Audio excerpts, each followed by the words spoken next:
Latvijas televīzija un Latelekom piedāvā Pieslēdzies Latvija. Mani sauc Regīna Kupča. Es visu dzīvi esmu dzīvojusi Latvijā, Rīgā.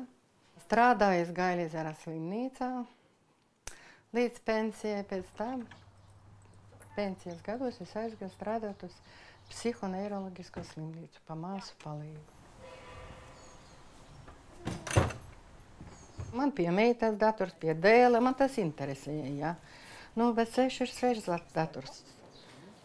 Vispār es jau to visu sapratu, tikai nemācēju rīkoties ar viņu.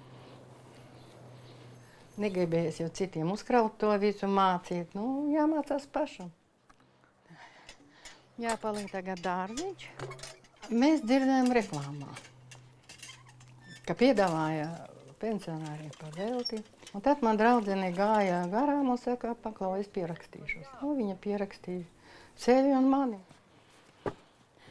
No sākuma mēs mācījāmies ieslēgt, izslēgt, kā tur viss, ja, pašu galveno. Tad mēs aizgājām tie, kā mēs jau mācījāmies rakstīt uz datora, tur rakstījām vēstules, draugiem caur datoru interesējās. Tad mēs iegājām draugos, tur izskatījāmies visu to, tur pa garumzīmēm, pa visu, kā datorā tur, jā. Un tad es iegādājos datoru mājās jau. Varbūt es ieiešu draugos un tad es ieslēgšu skaitu. Tad pie viņa bieži eju, jo tur kaut kāda sarakste, tur kaut kāda izziņās sūtītē, jā, tur es ienāku uzreiz apskatos. Kokmateriāls, smiltis, betons. Te mēs skatāmies sludinājumus. Vai celtniecība, vai elektrotehnika, vai apavi mājai, vai dzīvnieki interesē. Ir tāda sarakste, kuras jau gadiem nav, nebija sakaru. Bet tagad es tur daudz atrodu tādu paziņas radus, ko atrodu tur un uzreiz dabū. Te dēls man bija copē. Tas ir ļoti interesanti. Kādu zivi viņš noķēris, 11 kilogramu.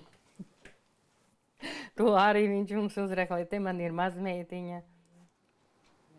Skaifā arī, kad man dēls bija ārzemēs, arī mēs Skaifā gājam, ar viņu runājam. Tas jau arī daudz ko nozīmē. Man tas taisnīgi gribējās, ka es varu ar bērniem sarunāties. Gan ar Angliju varēju sarunāties, Skaifā ieiet, gan, ja kaut kas meita man uzraksta vai apsveikumi. Tas jau interesē, tas ļoti interesē.